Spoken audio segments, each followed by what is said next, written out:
हुआ बड़ा खुलासा हम कर रहे हैं। अल्ट्रा स्टेट कम्युनिकेशन का इस्तेमाल कर रहे थे आतंकी, इस पूरे सिस्टम का हमले के दौरान इस्तेमाल कर रहे थे। ये खुलासा हुआ है पहलगाम आतंकी हमले पर। इस सबसे बड़ी खबर हम आपको बता रहे हैं। आतंकी हमले के दौरान अल्ट्रा स्टेट कम्युनिकेशन सिस्टम का इस्तेमाल कर रहे थे और आप समझ सकते हैं कि आतंकियों ने पहले से ही सभी तैयारियां की थी। अल्ट्रा स्टेट कम्युनिकेशन सिस्टम से ये सभी एक दूसरे से जुड़े हुए थे और जो इनके आका बैठे हैं उनसे भी संपर्क कर रहे थे।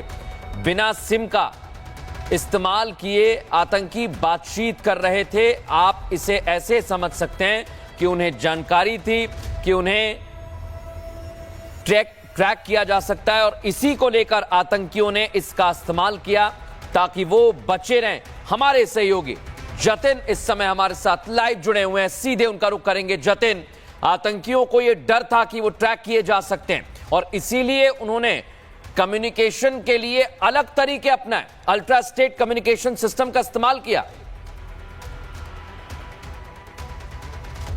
बिल्कुल मृदुल, अल्ट्रा स्टेट कम्युनिकेशन सिस्टम का इस्तेमाल किया गया और अपने दर्शकों को बता दें कि बिना सिम के उस सिस्टम को ऑपरेट किया जा सकता है। ना सिर्फ कॉल की जा सकती है बल्कि मैसेजेस भी उस सिस्टम से दिए जा सकते हैं। हालांकि जो जांच कर रही है एनआईए है, उन्होंने 2 सिग्नल को ट्रेस किए और जब ट्रेस किए तो ये पता लगा कि ये लोग लगातार जो बातचीत है वो कर रहे थे, अपने आकाओं से बातचीत कर रहे थे, पीओके में बैठे अपने हैंडलर से। और यही कारण है कि एनआईए की एक बड़ी टीम इस पूरे मामले को इन्वेस्टिगेट कर रही है और इस समय मेरी मौजूदगी बैसरन घाटी में, तस्वीरें मैं आपको दिखा दूं, तकरीबन 2 घंटे का समय बीत चुका है जब एनआईए के डीजी खुद यहां पर मौजूद है और कहीं ना कहीं पूरी टीम के साथ, जम्मू कश्मीर पुलिस के साथ, एसपी अनंतनाग के साथ मौके पर मौजूद है। और कल जिस तरीके से ट्रेसिंग की गई थी, 3D मैपिंग इस पूरे इलाके की गई थी, उसका जायजा लेते हुए यहां पर नजर आ रहे हैं। सबसे बड़ी बात, अभी एनआईए के सामने तमाम इन्वेस्टिगेशन के पॉइंट्स आ गए हैं। वो लगातार जो ओवरग्राउंड वर्कर्स हैं उनसे बातचीत कर रहे हैं, उनसे पूछताछ कर रहे हैं। जिन लोगों को गिरफ्तार किया गया उनसे काफी महत्वपूर्ण टिप्स मिली है और उसी टिप्स को ग्राउंड पर वेरीफाई किया जा रहा है। कल जिस तरीके से एनआईए की एक बड़ी टीम इसी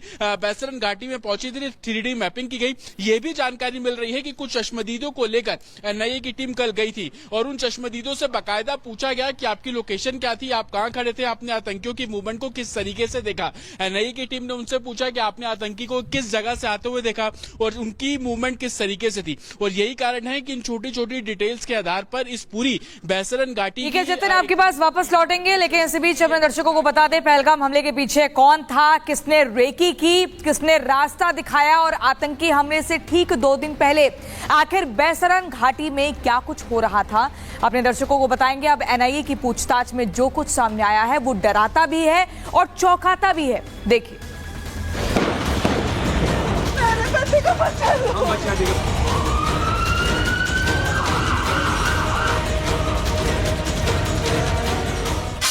सूत्रों के मुताबिक एनआईए की पूछताछ में बड़ा खुलासा हुआ है। आतंकी 15 अप्रैल से ही कश्मीर में थे। पहलगाम, बैसरन घाटी, आरू घाटी, बेहताब घाटी और अम्यूजमेंट पार्क की बाकायदा रेकी की गई थी। जांच में अब तक 20 से ज्यादा ओवरग्राउंड वर्कर्स OGW की पहचान हो चुकी है और इनमें से कई की गिरफ्तारियां भी हो चुकी हैं। रेकी के 4 ठिकाने थे: बैसरन घाटी, आरू घाटी, बेहताब घाटी, अम्यूजमेंट पार्क और फिर बैसरन घाटी में ही कायराना हमला हो गया। पहलगाम में हुए आतंकी हमले की जांच एनआईए कर रही है। एनआईए लगातार उन ओवरग्राउंड वर्कर से पूछताछ कर रही है जिनसे आतंकियों ने मदद ली और उन ओवरग्राउंड वर्कर से पूछताछ में कई चौंकाने वाले खुलासे हुए। खुलासा ये भी हुआ कि बैसरन घाटी में आतंकी हमला करने से पहले आतंकियों ने पहलगाम की 3 और लोकेशन की रेकी की थी, जिसमें से एक पहलगाम का अम्यूजमेंट पार्क भी है। तस्वीर आप पहलगाम के अम्यूजमेंट पार्क की देख रहे हैं, देखेंगे बेहद ओपन एरिया में ये अम्यूजमेंट पार्क बना हुआ है। ओवरग्राउंड वर्कर से पूछताछ के दौरान एनआईए ऑफिसर्स को यह जानकारी मिली कि 15 अप्रैल को आतंकी जो हैं वो पहलगाम में दाखिल हो जाते हैं, जिसके बाद ये जो अम्यूजमेंट पार्क आप देख रहे हैं, इस अम्यूजमेंट पार्क की रेकी की गई। बाकायदा ये चेक किया गया कि किस समय बच्चे हो या भीड़ इस अम्यूजमेंट पार्क में सबसे ज्यादा होती है, लेकिन इस प्लान को ड्रॉप कर दिया गया। ड्रॉप करने के पीछे सबसे बड़ी वजह ये थी कि ये बेहद ओपन ओपन एरिया में बना हुआ अम्यूजमेंट पार्क है। आतंकियों को यहां से बाहर निकलने में, यानी कि आतंकी वारदात को अंजाम देने के बाद यहां से भागने में काफी परेशानी होती, क्योंकि आप सामने देख रहे हैं इस अम्यूजमेंट पार्क के ठीक बाहर ओपन रोड है, मेन रोड है, जो कि नेशनल हाईवे को कनेक्ट करती है। और सबसे बड़ी बात, यह amusement park Pahalgam police station से महज 500 से 700 मीटर की दूरी पर है। खुलासा यह भी हुआ है कि इन आतंकियों ने 3 सैटेलाइट फोन का इस्तेमाल किया, जिनमें से 2 के सिग्नल की जांच एजेंसियों ने पकड़ लिए हैं। यही सिग्नल अब आतंकियों तक पहुंचने की सबसे बड़ी कड़ी बने हैं। 3 सैटेलाइट फोन का इस्तेमाल हुआ, 2 ट्रेस किए गए, 2500 संदिग्धों की पहचान हुई, 186 हिरासत में हैं।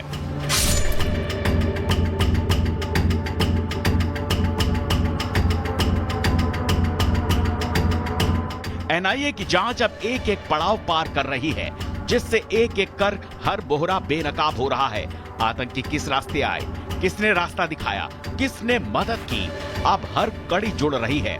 घर के अंदर के ऑपरेशन में ओवरग्राउंड वर्कर्स और लोकल मददगारों की धरपकड़ जारी है, और बाहर के ऑपरेशन में लॉन्चिंग पैड्स और पाकिस्तान की सरहद पार की प्लानिंग की तैयारी है। दोनों ही अब अंतिम मोड़ पर हैं, क्योंकि ये लड़ाई सिर्फ एक हमले की नहीं, ये घाटी को आतंक के कैंसर से मुक्ति दिलाने की निर्णायक जंग है। और इस बार मकसद साफ है, कश्मीर को पूरी तरह क्लीन करने का। Bureau report, Republic Bharat. और आपको एक एक तस्वीर दिखाएंगे, ग्राउंड जीरो से अपडेट दिखाएंगे, लेकिन इस बीच बड़ी खबर आपको बता रहा हूं। पाकिस्तान से तनाव के बीच भारतीय नौसेना जबरदस्त युद्ध अभ्यास कर रही है। तस्वीरें आपको दिखाता हूं। अलग अलग जगह से नौसेना ने अपनी ताकत को बता दिया है दुनिया को कि पूरी तरह से वो तैयार हैं, और किसी भी वक्त अगर जरूरत पड़ेगी तो नौसेना मैदान में उतर जाएगी। रुख करेंगे, हमारे साथ तमाम सहयोगी इस समय जुड़े हुए हैं। मैं आपको बता दूं, हर जगह पर रिपब्लिक भारत के रिपोर्टर हैं। पहलगाम से सुमित हैं, जतिन भी जुड़े हुए हैं, अलग अलग घाटी की इंफॉर्मेशन दे रहे हैं, और पंजाब बॉर्डर से सुमित झा मेरे साथ जुड़े हुए हैं। लेकिन पहले मैं सुमित आपके पास आ रहा हूं। बड़ी तैयारी नौसेना ने की है, और ग्राउंड जीरो पर घाटी में एनआईए एक तरफ जांच कर रही है। क्या आपके पास खबर है? देखिए, एक तरफ एनआईए की जांच लगातार जारी है और तमाम अहम सबूतों को इस वक्त जुटाया जा रहा है। डीजी एनआईए जो है वो इस वक्त मैदान में है, और वहां पर जहां बैसारन घाटी में पूरा हत्याकांड हुआ उसके अहम सबूतों को जुटाया जा रहा है। वहीं दूसरी तरफ जो सेना है वो किस तरीके से मजबूती के साथ जो अपनी पूरी तरीके से तैयारियां हैं वो इस वक्त कर रही है, चाहे वायुसेना की बात करें या फिर नेवी की या फिर आर्मी हो। आर्मी जहां एक तरफ मोर्चा संभाले हुए है, तो वहीं नेवी की तरफ से बड़ा युद्धाभ्यास जो है वो अरब सागर के अंदर यहां पर किया गया। और सबसे बड़ी बात यह है कि लगातार जिस तरीके की प्रैक्टिस नेवी की तरफ से इससे हाल फिलहाल में देखने को मिली है, इससे पहले जो है ब्रह्मोस मिसाइल को लेकर, और जो आर्थिक क्षेत्र है, जो स्पेशल इकोनॉमिक जोन है, वहां पर व्यापक रूप से अब जो युद्धाभ्यास है वो किया गया है। आपको बताएं कि युद्धपोत में किसी भी जो गतिविधि से सतर्क रहने के लिए वहां पर उन्हें अलर्ट मोड पर कर दिया गया है। यानी पूरी तरह से पाकिस्तान की घेराबंदी के लिए हमारी जो तीनों सेनाएं हैं वो इस वक्त तैयार नजर आ रही हैं। हम सेंटर में भी देख रहे हैं कि लगातार आखिर किस तरीके से जो बैठकों का दौर है वो लगातार यहां पर चला है, और जो तीनों सेनाएं हैं उन्हें पूरी तरीके से यह आजादी